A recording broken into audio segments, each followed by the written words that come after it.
ఏడాదిగా ప్రయత్నించిన సంతానం కలగలేదా? Noah IVF లో ఉచితంగా సంప్రదించండి.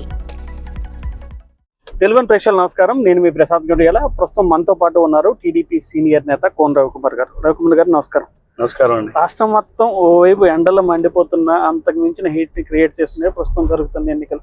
ఈ నేపథ్యంలో తెదేపా యాక్షన్ ప్లాన్ సక్రమంగా అమలు అవుతుందా?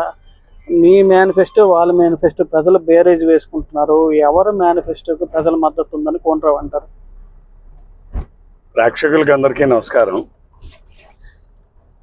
ఈరోజు ఎండలు ఎలా మండుతున్నాయో ప్రజలు కూడా అంతకన్నా ఎక్కువగా మండుతూ ఉన్నారు. జగన్మోహన్ రెడ్డి చేసిన మోసానికి, మాయ మాటలకి మేము మోసపోయామని ప్రజలు ఎప్పుడెప్పుడు 13వ తారీఖు వస్తుందా, ఎంత తొందరగా తేదీ వస్తుందని ఎదురు చూస్తున్నారు ప్రజలంతా కూడా. ప్రజలకు మహిళలు అయితే విపరీతంగా ఎదురు చూస్తున్నారు. కారణం ఏంటంటే వేదికలెక్కి నా అక్క చెల్లెమ్మలు అని మాట్లాడడం, వేదిక దిగిన తర్వాత నేను బట్టలు నొక్కాను మాట్లాడడం, దానివల్ల మాకేదో డబ్బులు వేసామని చెప్పి మాట్లాడడం, ఆ బట్టలు నొక్కుడు ద్వారా వాళ్ళకు వచ్చింది ఏం లేదు, ఎవరికి వచ్చింది ఏం లేదు. నేను బహిరంగానే అడుగుతున్నాను, వచ్చిందా అని అడుగుతున్నాను, ఎవరికి వచ్చింది ఏం లేదు. అయితే ఏంటి ఈరోజు బెస్ట్ ఎగ్జాంపుల్, ఈ ఇయర్ అమ్మఒడి ఇచ్చారా? లేదు. ఆసరా ఇచ్చారా? లేదు. చేయూత ఇచ్చారా? లేదు. రైతు భరోసా ఇచ్చారా? లేదు. ఎన్నికల ముందు ఒక మాట, ఎన్నికలు అయిన తర్వాత వేరే మాట. ఎన్నికల ముందు ఏం చెప్పారు? 12,500 ప్రతి ఒక్క రైతుకి కేంద్రంతో సంబంధం లేకుండా ఇస్తామని మాట్లాడారు. ఇచ్చారా? 7,500 ఇచ్చారు. అలాగే ఎన్నికల ముందు అమ్మఒడి అందరి బిడ్డలకి ఇస్తామని చెప్పారు, చదువుకునే వాళ్ళకి. ఎన్నికలు అయిన తర్వాత ఒక తల్లికి అన్నాడు, అది 15 అన్నాడు, 15 పోయి 14, 14 పోయి 13, 13 పోయి 4 సర్టిఫికేట్స్ ఉన్నారు. అట్లనే మధ్యాహ్నం అసలు లేకుండా చేస్తా, లేకపోతే అసలు ఓటే అడగనన్నాడు. ఇవన్నీ మాయ మాటలు. తర్వాత ఎన్నికల ముందు ఇంకోటి కూడా చెప్పాడు, ముఖ్యమంత్రి పదవి కోసం వాళ్ళు చిన్నాన్ని మర్డర్ చేయించినటువంటి వ్యక్తులు ఆ రోజు CBI ఎంక్వైరీ కావాలని, ముఖ్యమంత్రి అయిన తర్వాత అక్కర్లేదని. ఈరోజు ఎవరైతే మర్డర్ చేశారో వాళ్ళనందరినీ మా అన్న జగన్మోహన్ రెడ్డి వెనకేసుకొస్తున్నాడు, వాళ్ళకి మద్దతు చేస్తున్నాడు. ఆ చెల్లెళ్ళే చెప్తా ఉన్నారు. ఎవరో మీరు ఆ రోజు ఏం చెప్పాడు? చంద్రబాబు నాయుడు చంపించాడు, తెలుగుదేశం వాళ్ళు చంపించాడు అన్నారు. ఈరోజు చెల్లెలు ఏం చెప్తారు? మా అన్నే అంతకులకి అందరికీ మద్దతు ఇస్తా ఉన్నాడు, మా అన్న దీనికి కారణం అని చెల్లెలు మాట్లాడుతూ ఉన్నారు. ఇంకా విచారణ పూర్తి కాలేదు. ఇంక విచారణ పూర్తి అయితే తాడేపల్లి ప్యాలెస్లో ఉన్నటువంటి వ్యక్తుల వరకు కూడా వెళ్తుంది. అది అందరికీ తెలిసిన బహిరంగ రహస్యం. కాబట్టి ఇది మహిళలందరూ కూడా, మహిళా లోకం అసలు భరించలేకపోతున్నారు.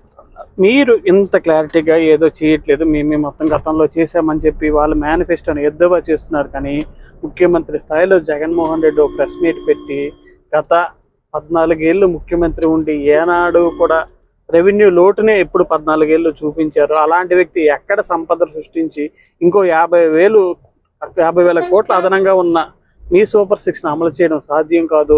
రాష్ట్రంలో ఆల్రెడీ నవరత్నాలు ప్రజలను నమ్మారు, మళ్ళీ జగన్మోహన్ రెడ్డికి ఓటేస్తారని చెప్పి గంటపదంగా ముఖ్యమంత్రి చెప్తే జగన్మోహన్ రెడ్డి ఉత్తే అబద్ధాల కోరని జనం తెలుసు. జగన్మోహన్ రెడ్డికి ఏం లెక్కలొచ్చు? రెవెన్యూ లోటు అంటే జగన్మోహన్ రెడ్డికి ఏం తెలుసు? ఏం చదివాడా? జగన్మోహన్ రెడ్డి ఏం చదువుకున్నాడు? 10వ తరగతి పాస్ అయ్యాడు. మిగిలిన డిగ్రీలు అంటే దొంగ డిగ్రీలు. చంద్రబాబు నాయుడు గారు ఏంటి? ఇదేనే పోస్ట్ గ్రాడ్యుయేట్ ఇన్ ఎకనామిక్స్. అని ఎకనామిక్స్ చదివినటువంటి వ్యక్తికి అంటే తాతకి దగ్గులు నేర్పిస్తా ఉన్నాడు. మీరు సీనియర్ పొలిటీషియన్ కదా, ఒక మాట అనుకుందాం. ఎలా చంద్రబాబు నాయుడు గారు మీరు పదే గడిచిన 5 ఏళ్ళు ఆరోపించారు రాష్ట్రం అప్పులు ఊబులో కూరుకుపోయింది అని చెప్పి. ఈ నేపథ్యంలో ఆ అప్పులు తీర్చి ఈ సంక్షేమాన్ని చంద్రబాబు నాయుడు గారు ఎలా మీరు సంక్షేమాన్ని ఎప్పుడు కూడా ఇప్పుడు బెస్ట్ ఎగ్జాంపుల్ 2014 నాటికి ఏంటుందండి మన రాష్ట్రంలో? ఏమైనా ఉందా? పరిశ్రమలు ఏమైనా వచ్చాయా? ఉన్నాయా? లేకపోతే మనకేమైనా రాజధాని ఉందా? లేకపోతే ప్రాజెక్టులు ఏమైనా పోలవరం లాంటిది ఏమైనా అయిందా? చంద్రబాబు నాయుడు గారు 5 సంవత్సరాల కాలంలో 70% పోలవరం నిర్మాణం చేయలేదా? ప్రాజెక్టుల కోసం 65,000 కోట్ల రూపాయలు ఖర్చు పెట్టలేదా? అలానే మా రాజధాని నిర్మాణం కోసం 16,000 కోట్ల రూపాయలు ఖర్చు పెట్టలేదా? రాజధాని లేనటువంటి రాష్ట్రానికి ఒక రాజధాని నిర్మించాము. అలానే సంపదను సృష్టించాలి. సంపదను సృష్టించడం అంటే best example Pattiseema lift irrigation project. Krishna డెల్టాకి నీళ్ళు ఇవ్వాలి. కృష్ణా డెల్టాకి నీళ్ళు ఇవ్వాలంటే కృష్ణా నదిలో డెల్టాకి అవసరమైనప్పుడు ఎర్లీ డేస్లో నీళ్ళు రావడం లేదు. ప్రకాశం బ్యారేజ్కి నీళ్ళు రావడం లేదు. పులిచెంతలకు నీరు రావడం లేదు. దానికి ఏం చేశారు, పట్టిసీమను ప్రాజెక్టు పెట్టి లిఫ్ట్ ఇరిగేషన్ 1600 కోట్ల రూపాయలు ఖర్చు పెట్టాం. దానికి ఖర్చు పెట్టి మేము గోదావరి నీళ్ళని కృష్ణా బేసిన్ తీసుకొచ్చి కృష్ణా రివర్ నుంచి కృష్ణా డెల్టా ఆయకట్టుకి 4 లక్షల సుమారు 5 లక్షల ఎకరాలకి నీళ్ళు ఇచ్చాం. దాంతో ఏమవుతుంది, 1600 కోట్ల రూపాయలు ఖర్చు పెడితే కృష్ణా డెల్టాలో 2 పంటలు వేస్తారు. వాళ్ళందరూ కూడాను అంటే ఒక ఎకరానికి ₹1,00,000 ఆదాయం వస్తుంది వాళ్ళకి. అంటే ప్రభుత్వానికి పన్నుల రూపాయన 4 సంవత్సరాల్లో 26,000 కోట్లు వచ్చింది. అంటే ఒక ఇన్వెస్ట్మెంట్ 1,600 కోట్ల రూపాయలు ఖర్చు పెడితే 26,000 కోట్ల రూపాయలు ప్రభుత్వానికి ఆదాయం వచ్చింది. అంతకుముందు ఏమైంది, కృష్ణా డెల్టా క్రాప్ హాలిడే ప్రకటించారు, గోదావరి డెల్టా క్రాప్ హాలిడే ప్రకటించారు. ఆ క్రాప్ హాలిడే పోయి మళ్ళీ పంటలు పండించే పరిస్థితికి వచ్చాం. అంటే ఇది చాలా మందికి జగన్మోహన్ రెడ్డి లాంటి వాడికి అసలు అర్థం కాదు. ఎందుకంటే చూసి రాసినోడు, చదువే లేనివాడు జగన్మోహన్ రెడ్డికి లోటు బడ్జెట్ అంటే ఏంటి, రెవెన్యూ లోటు అంటే ఏంటి, క్యాపిటల్ ఏంటి, జగన్మోహన్ రెడ్డికి ఏం తెలుసు, దోచుకోవడం తప్ప. జగన్మోహన్ రెడ్డి ఏంటంటే అన్ని క్విట్ ప్రోకో నేచర్లో ఆయన పరిపాలన క్విట్ ప్రోకో. ఈరోజు మేము రాజధాని నిర్మించాం, జగన్మోహన్ రెడ్డి 3 రాజధానులు అన్నాడు, కట్టాడా ₹3?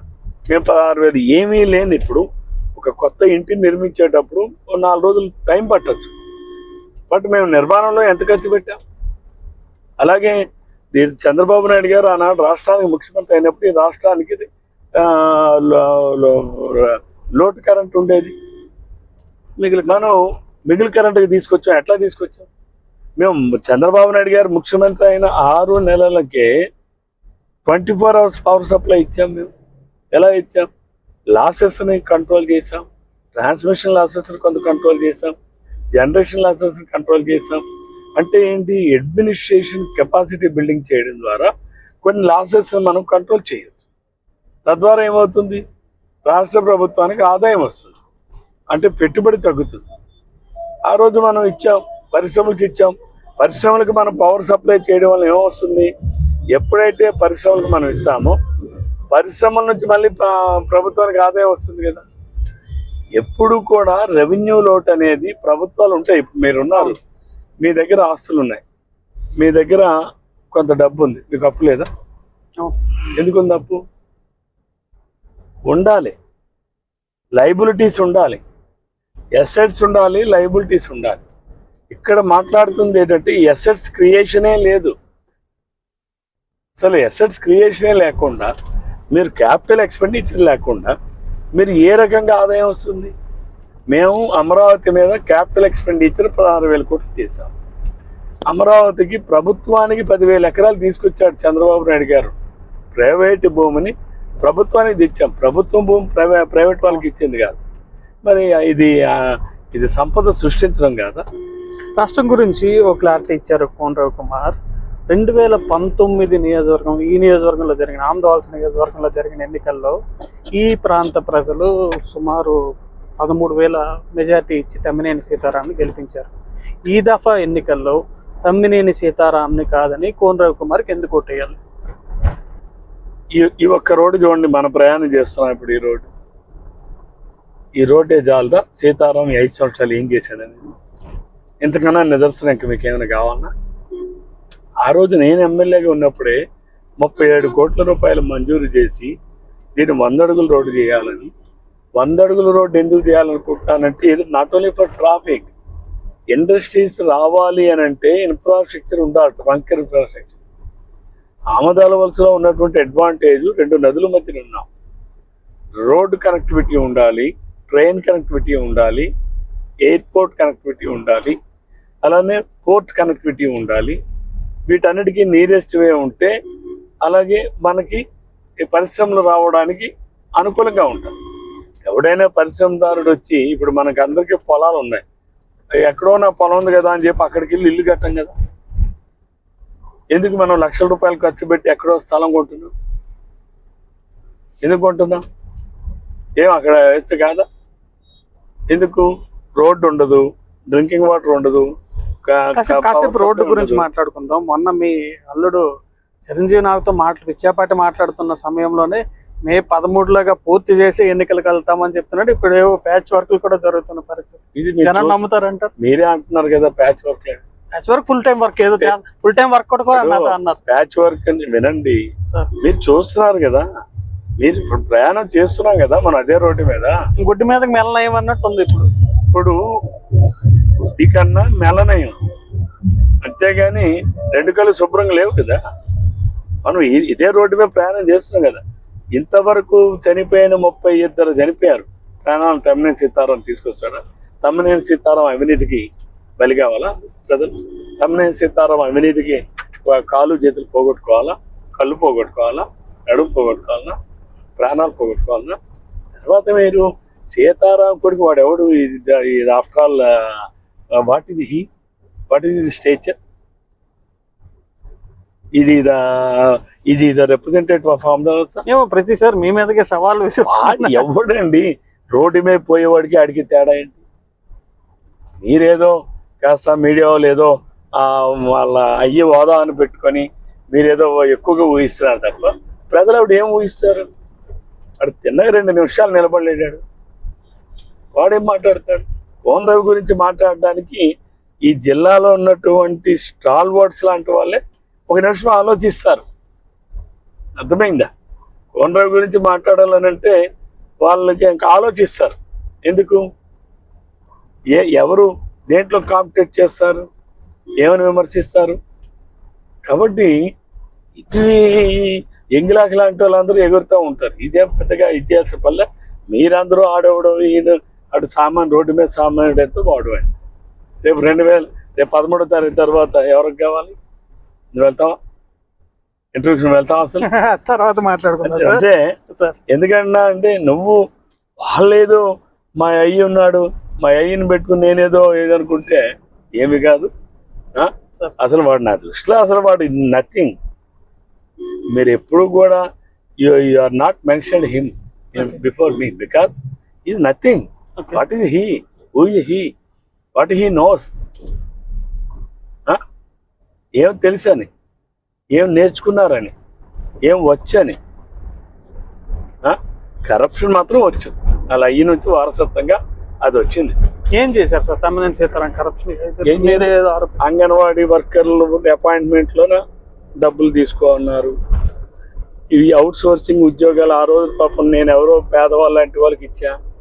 పాపం వాళ్ళ ఉద్యోగాలు కొంతమంది పీకేసి అవి లంచాలు తీసుకున్నారు, ట్రాన్స్ఫర్లకు తీసుకున్నారు, ఉద్యోగాలు ఇచ్చామని మోసం చేశారు. ఇంకా కొందరు ఇప్పటికీ నాకు తెలిసి ఇప్పుడు ఇక్కడే మనం దాటిపోయాం. ఈ అక్కివరం ఈ తోటరాడ బౌండరీలో అక్కడ ఏదో బొగతవారి భూములు ఇవి ఉన్నాయని చెప్పి అక్కడ ప్రజలను భయభ్రాంతులకు గురి చేసి అక్కడ వాళ్ళందరూ ఇల్లు కట్టుకుంటే కరెంటు మీటర్లు ఇవ్వనివ్వకుండా ఆపావు. మళ్ళీ ఆపినటువంటి వాడు మళ్ళీ ఇప్పుడు 50,000 రూపాయలు ఒక కరెంటు మీటర్కి, ఒక ఇంటికి 50,000 రూపాయలు తీసుకొని కరెంటు మీటర్ ఇస్తున్నారు.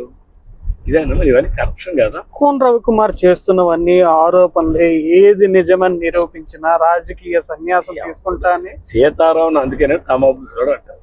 ఏమంటే నేను చెప్పాను, మీరు ఎవరినైనా ఇల్లు అడగండి, ఏమైనా నువ్వు డబ్బులు ఇచ్చావో లేదా అడగండి. ఇచ్చావంటే ఇచ్చావు నోట్ చేసుకోండి, ఇవ్వలేదంటే రవికుమార్ చెప్పింది అబద్ధం చెప్పండి. ఇప్పుడు మీరు అక్కడికి వెళ్ళండి, కరెంటు మీటర్లకు మీరు డబ్బులు ఇచ్చారా లేదా?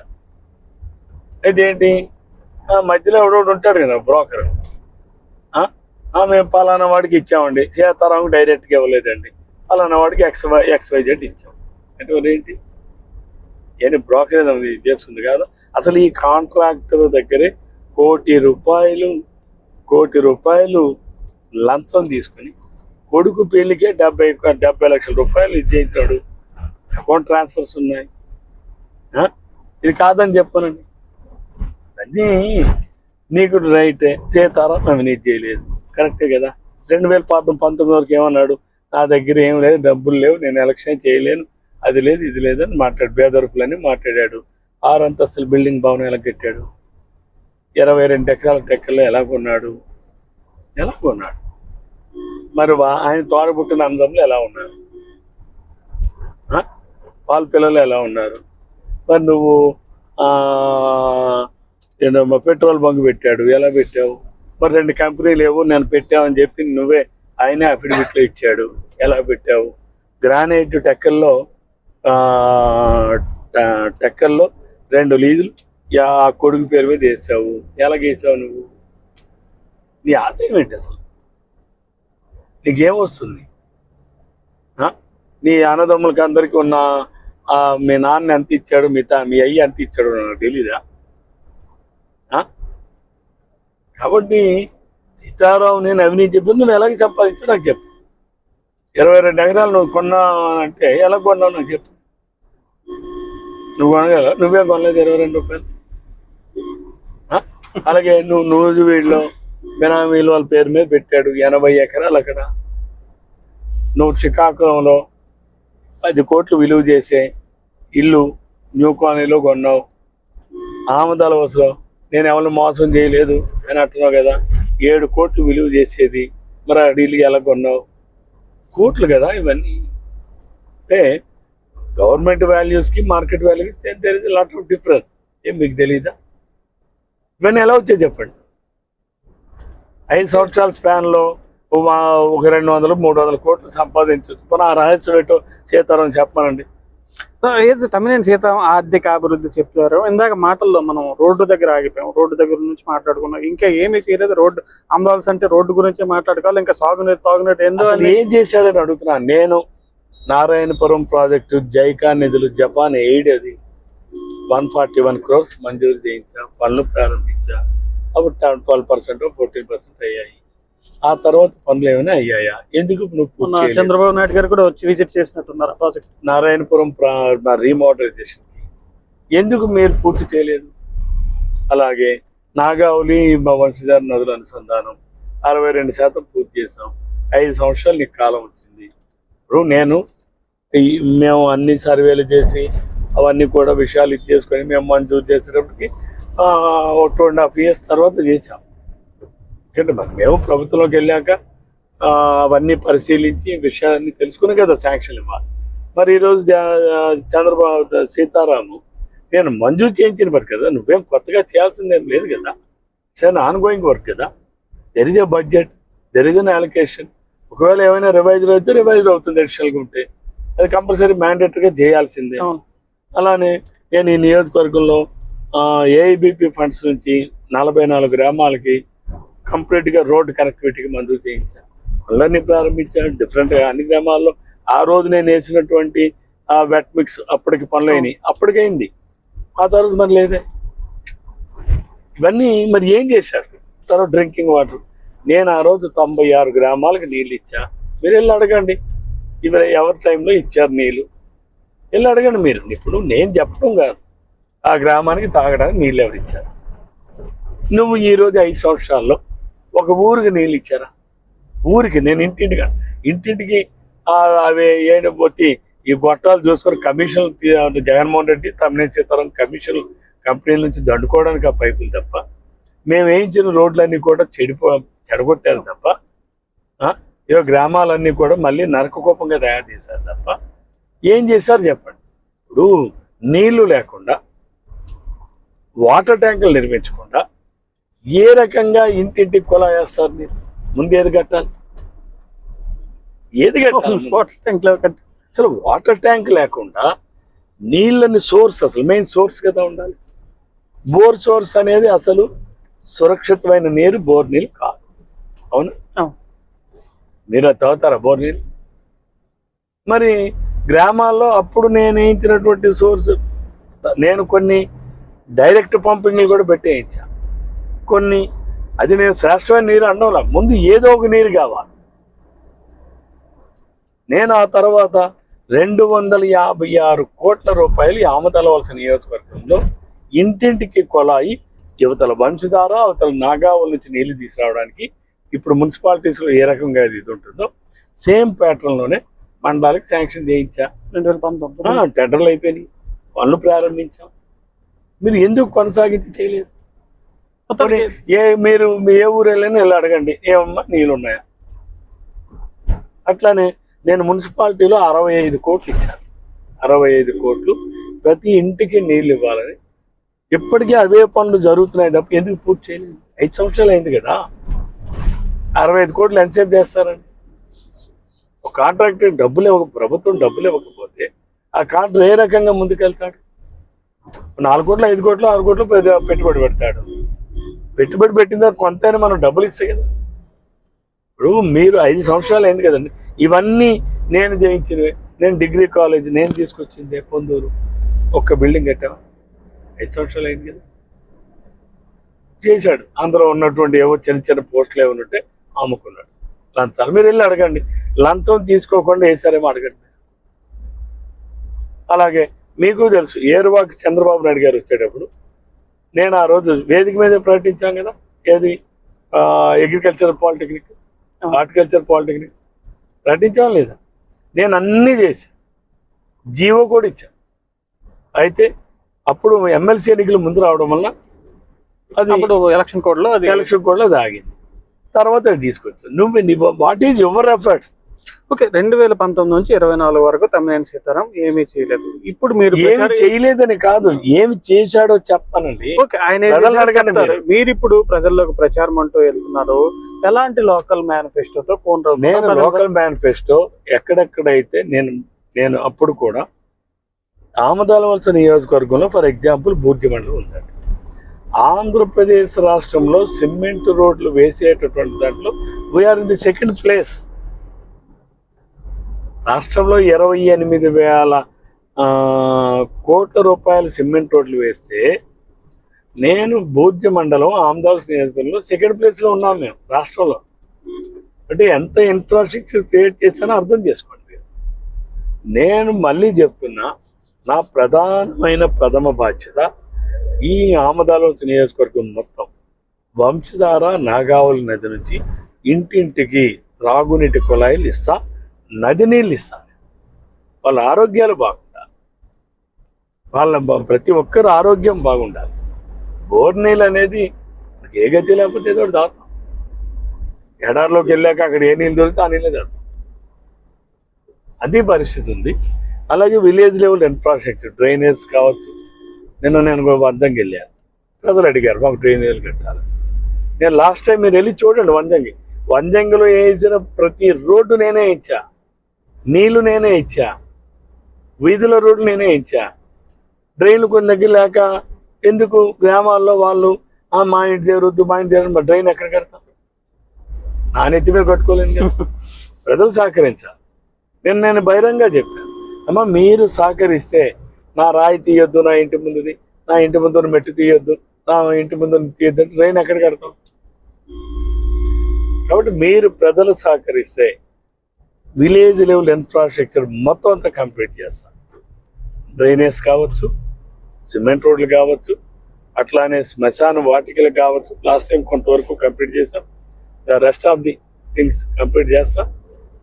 లేకపోతే వాటికి వెళ్ళే రహదారులు ఏమైనా లేకపోతే అవి కూడా ఇస్తాం. డ్రింకింగ్ వాటర్ అనేది ప్రతి ఇంటికి ఇస్తాం. నేను ఇచ్చే నీళ్లు నాగావళి వంశధార నీళ్ళే ఇస్తాను. మొత్తానికి లోకల్ మేనిఫెస్టో ఏంటనేది కోన రవికుమార్ చెప్పేసరి ఈ మేనిఫెస్టోతో ప్రజల దగ్గరికి వెళ్తున్నాం అని చెప్తున్నారు. ప్రజల ఆదరణ ఏ విధంగా ఉంది? మెజార్టీ మీద మాట అనుకుంటే కోన రవికుమార్ ఏమంటారు? ప్రజలు 2019 నాటికి నేను చేసిన అభివృద్ధి కన్నా జగన్మోహన్ రెడ్డి ఒక్క ఛాన్స్ అనేది ఎక్కువ ప్రభావం చూపడం వలన నా అభివృద్ధిని అంత పరిగణలోకి తీసుకోలేకపోయారు. బట్ ఈ 5 సంవత్సరాల్లో బేరీజ్ చేసుకున్నారు. రవికుమార్ గారు అప్పుడు చేసిన అభివృద్ధి ఏంటి, ఆయన ఎంత అభివృద్ధి చేసినా మనం ఇది చేసామనేది ప్రజలు బేరీజ్ చేసుకున్నారు. కాబట్టి తప్పనిసరిగా ఎవరికైనా సరే అభివృద్ధి కావాలనే కోరుకుంటారు, చేసే వ్యక్తులు కూడా కావాలని కోరుకుంటారు. కాబట్టి మెజారిటీ ఇన్ని వేలు అన్ని వేలు 100 పాతికి అని నేను చెప్పను. ఆమదాలవలస నియోజకవర్గం ఏర్పడిన తర్వాత ఎంతవరకు రానటువంటి రిజల్ట్స్ రేపు రాబోతా ఉన్నాయి. ఇందులో సందేహం అక్కర్లేదు. తెలుగుదేశం పార్టీయే గెలుస్తాం, తెలుగుదేశం అభ్యర్థులు విజయం సాధిస్తాం. మరి ఈ డమాబుసోడు గెస్తారు కూడా చెప్పాడు, ఇక్కడే పార్టీ గెలిస్తే రాష్ట్రంలో అదే వస్తుంది. దానికి ఇంకేం చెప్పాలేక. ఓకే సార్, ఇక్కడ ఒక క్లారిటీ ఇచ్చారు. జిల్లా పార్లమెంటరీ అధ్యక్ష పదవిని అనూహ్య పరిస్థితుల మధ్య కోన రవికుమార్ నుంచి వేరే వ్యక్తికి వెళ్ళిపోయింది. ఆ వ్యక్తే కొద్ది రోజుల క్రితం మరి ఏ మాటల మీద ఉన్నారో వెనకే వచ్చిందో కానీ ఆమదాల్స్లో కొండను నోడిస్తా, టెక్కల్లో అచ్చెన్నాయుడు నోడిస్తా, ఏంటి బొజ్జగింపుల కోసమా ఏంటి? మళ్ళీ ఎన్నికల ముందు ఏమైనా రచ్చన క్రియేట్ అయిందా ఈ ఇష్యూ వల్ల? ఏం బొజ్జగింపులు ఏముంటాయండి?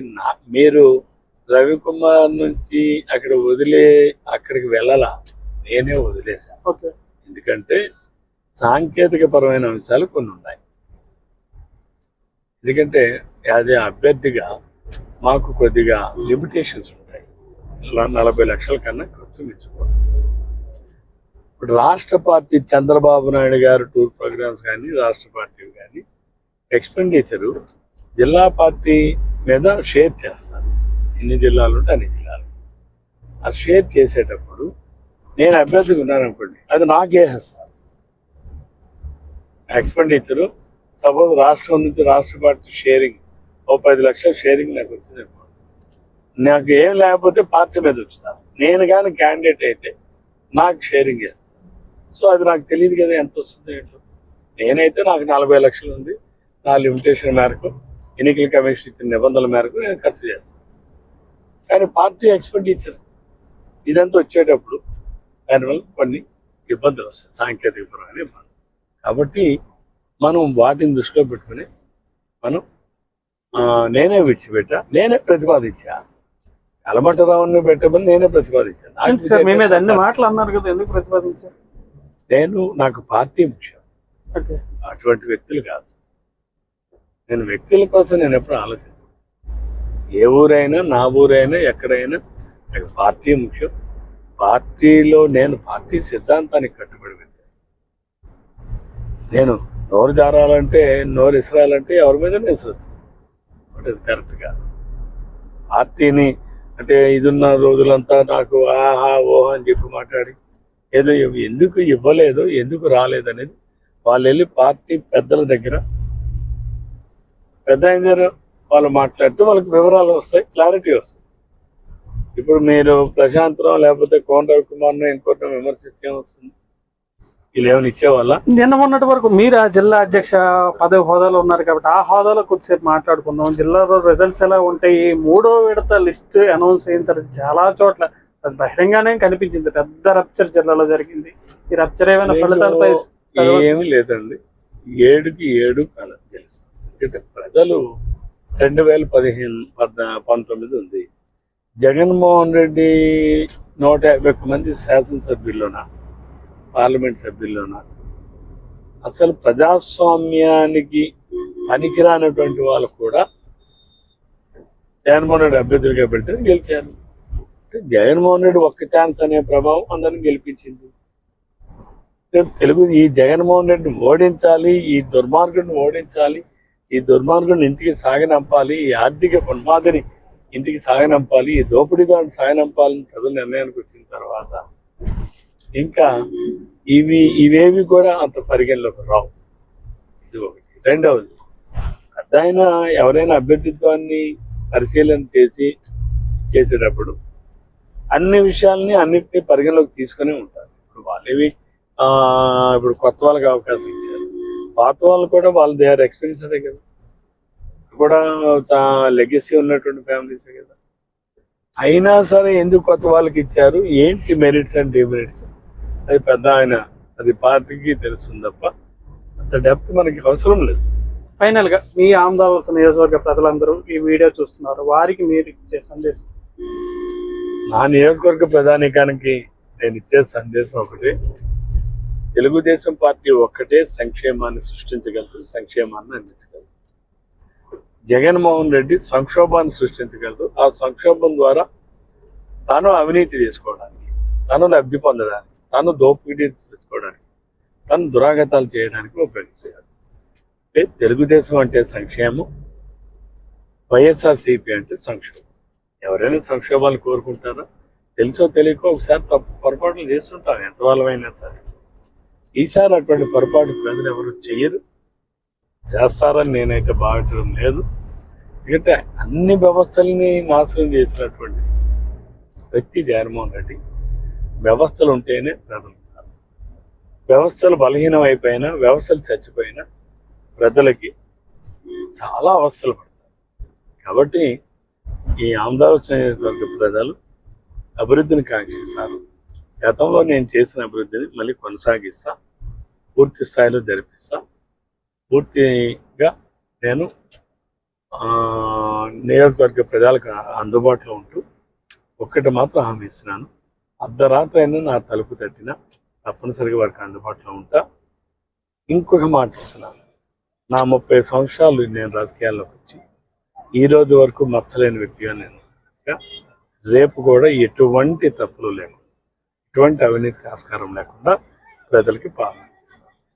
ఇది ఆమదావలస నియోజకవర్గ టీడీపీ అభ్యర్థి, టీడీపీ సీనియర్ నేత కోన రవికుమార్ గారు చెప్తున్నమాట. రాష్ట్రంలో సంక్షేమం సంక్షోభం పాలనను ప్రజలు చూశారని, తెదేపా అంటే సంక్షేమం, వైసీపీ అంటే సంక్షోభం అన్న విషయాన్ని గ్రహించారని, ఇది గ్రహించిన విజ్ఞాన ప్రజలు ఆమదావలసతో పాటు రాష్ట్రంలో భవిష్యత్తులో స్పష్టమైన మెజార్టీతో తిరిగి కూటమికి పట్టం కట్టబోతున్నారని కోన రవికుమార్ చెప్తున్నారు. ఇంకోవైపు ఆమదావలసలో తమ్మినేని సీతారాం అవినీతి తప్ప చేసింది ఏమీ లేదని, ఈ నేపథ్యంలో తప్పనిసరిగా స్పష్టమైన మెజార్టీతో ఆమదావలసలో ఎప్పుడు చూడని మెజార్టీతో తిరిగి మరోసారి తాను ఎమ్మెల్యే కాబోతున్నానని కోన రవికుమార్ చెప్తున్నారు.